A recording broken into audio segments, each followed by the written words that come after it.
Hi friends, welcome to Rameshri kitchen. இன்றைக்கி நம்ம கிச்சனில் ஒரு மார்னிங் பிரேக்ஃபாஸ்ட்டு தான் செய்ய போகிறோம். வாங்க என்னென்னு பார்க்கலாம். நல்லா டேஸ்டியாக இருக்கும். நம்ம சட்டுன்னு செஞ்சலாம், ரொம்ப டைம் எடுக்காது, நல்லா டேஸ்ட்டாக இருக்கும்.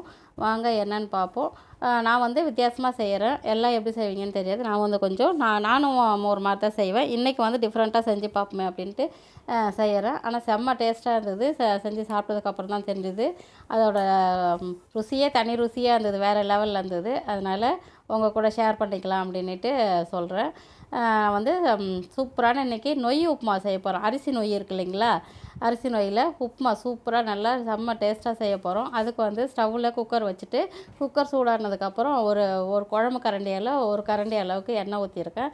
எண்ணெய் ஊற்றுனதுக்கப்புறம் எண்ணெய் காய்ஞ்சதுக்கப்புறம் கடுகு போட்டுட்டு கொஞ்சமாக கடலைப்பருப்பு போட்டுட்டு, நான் கடுகுலே வந்து வெள்ளை உளுத்தம் பருப்பு இருக்குது, அதனால் தனியாக வெள்ளை உளுத்தம் பருப்பு போடலை.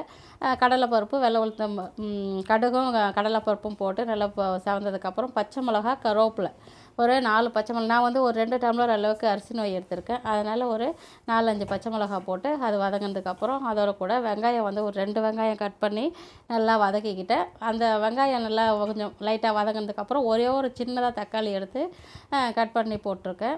அந்த வெங்காயமும் நல்லா தக்காளியும் நல்லா வதங்கணும். வெங்காயமும் தக்காளியும் நல்லா மேஷ் ஆகணும்னு இல்லை, ஓரளவுக்கு திட்டமாக தக்காளி வந்து லைட்டாக மூஷாக தெரிஞ்சால் நல்லாயிருக்கும். சாப்பிடும்போது நம்ம கடித்து சாப்பிடும்போது தக்காளி இது ஒரு வாசனையாக இருக்கும். உப்புமாவில் வந்து அரிசி நொய் உப்புமாவில் தக்காளி கடித்து சாப்பிடும்போது நல்லா வாசனையாக இருக்கும். ரொம்ப மேஷ் ஆகணும்னு அவசியம் இல்லை. நல்லா இந்த அளவுக்கு வதக்கினதுக்கப்புறம் நல்லா நல்லா நம்ம ஃப்ளேமை கொஞ்சம் குறைச்சி வச்சு வதக்கிக்கணும். வதக்கினதுக்கப்புறம் நம்ம அதோட கூட அரிசி நொய் வந்து நான் ஊற வச்சு வச்சுருக்கேன். ஒரு 1/4 மணி நேரமாக ஒரு 2 டம்ளருக்கு புழுங்கல் அரிசி நொய் தான் இது.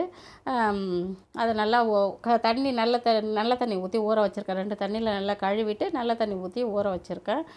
தண்ணியை வடிகட்டிட்டு அந்த அந்த அரிசி நொய்யை வந்து நம்ம வெங்காயம் தக்காளி வதக்கணும் இல்லைங்களா, அதோட கூட போட்டு லைட்டாக இல்லை நல்லா வந்து கொஞ்சம் சுருளவே பொரியிற அளவுக்கு வதக்கிக்கணும். இந்த மாதிரி வதக்கிட்டு அரிசி உப்புமா செஞ்சு பாருங்களேன், செம்ம வாசனையாக இருக்கும். சாப்பிட்றதுக்கு டேஸ்ட்டாக இருக்கும். நல்லா பொலன்னு இருக்கும், குழையாது, பொலன்னு இருக்கும். சாப்பிட்றதுக்கு உப்புமா வந்து பொலன்னு இருக்கும், செம்ம வாசனையாக இருக்குது. நல்லா அரிசி பொரிய விட்டு செய்கிறதுனால வாசனையாக இருக்கும். லைட்டாக போட்டு நல்லா பொரிய விட்டுக்கணும். நல்லா கிளறி விட்டுக்கலாம். அந்த நம்ம அரிசி அந்த நொய்யில் இருக்க தண்ணியை லைட்டாக வற்றி வர அளவுக்கு நல்லா கிளறி விட்டுடலாம். நல்லா வதங்கிடுச்சு பாருங்கள். நல்லா அந்த தண்ணி நம்ம அரிசி நொய் போட்டோம் இல்லைங்களா, லைட்டாக அதில் தண்ணி இருக்கும்.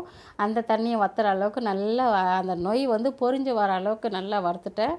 இந்த அளவுக்கு வறுத்துட்டு நம்ம தண்ணி ஊற்றி வேக வச்சு அரிசி உப்புமா செஞ்சோம்னா அவ்வளோ சூப்பராக இருக்கும். அரிசி நொய் உப்புமா அவ்வளோ வாசனையாக இருக்கும். அதுக்கு வந்து நான் தண்ணி எடுத்திருக்கேன். 2 டம்ளர் அரிசி நொய்க்கு 5 டம்ளர் தண்ணி ஊற்றியிருக்கேன். கரெக்டாக இருக்கும். ஒரு டம்ளர் நொய்க்கு வந்து 2 டம்ளர் கணக்குக்கு 5 டம்ளர் எடுத்திருக்கேன். கரெக்டாக இருக்குது. இது ஏன்னா புழுங்கல் அரிசின்றதுனால தண்ணி கொஞ்சம் எக்ஸ்ட்ரா எடுத்திருக்கேன். தண்ணி கரெக்டாக இருக்கும். தண்ணி ஊற்றிட்டு இதுக்கு தேவையான சால்ட்டு போட்டுட்டு நல்லா அந்த உப்புலாம் எல்லா நொய்யிலையும் கலக்கிற மாதிரி நல்லா கிளறி விட்டுட்டு ஈவனாக கிளறி விட்டுட்டு நம்ம மூடி போட்டு மூடிடலாம். நல்லா இந்த மாதிரி அந்த சால்ட்டு இப்போ போட்டோம் இல்லைங்களா, அது நல்லா எல்லா அரிசிலையும் நல்லா ஒன்று போட சேர்ந்து வர மாதிரி கிளறி விட்டுடணும். நல்லா கிளறி விட்டுட்டு மூடி போட்டு மூடி ஒரு 3 விசில் தான் வைக்கணும். இது ஏன்னா நொய்யின்றதுனால ரொம்ப வச்சாலும் குழஞ்சிரும். நம்ம ஆனால் தண்ணி கரெக்டாக வச்சுருக்கோம். அந்த 3 விசிலுக்கு மேலே வச்சோம்னா அடியில் தீஞ்சிரும். இது ஆனால் அடியில் தீயாது. கரெக்டாக அந்த 3 விசிலில் இறக்கிட்டோம்னா அடியில் சுத்தமாக தீயாது. மூடி போட்டு விசில் போட்டு வச்சுட்டு 3 விசில் வந்ததுக்கப்புறம் சூப்பரான அரிசி நொய் உப்புமா ரெடி ஆகிடும். இங்கே பாருங்கள் எவ்வளோ சூப்பராக அரிசி நொய் உப்புமா ரெடி ஆகிடுச்சு பாருங்கள். நல்லா செம்ம டேஸ்ட்டாக இருக்கும். நல்லா குழஞ்சும் இருக்காது, பொலன்னு இருக்காது. சாப்பிட்றதுக்கு ஒரு மீடியமாக இருக்கும்.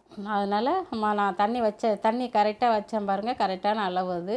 சூப்பரான அரிசி நொய் உப்புமா. அதுக்கு வந்து காம்பினேஷன் நான் வந்து பொட்டுக்கடலை சட்னி அரைச்சி வச்சுருக்கேன். சூப்பராக இருக்கும், செம்ம டேஸ்ட்டாக. அந்த அரிசி நொய் உப்புமாக்கும் அந்த பொட்டுக்கடலை சட்னிக்கும் செம்ம சூப்பராக இருக்கும். இந்த மாதிரி செஞ்சு சாப்பிட்டு என்ஜாய் பண்ணுங்கள். இந்த வீடியோ உங்களுக்கு பிடிச்சிருந்தா லைக் பண்ணுங்கள், ஷேர் பண்ணுங்கள், சப்ஸ்கிரைப்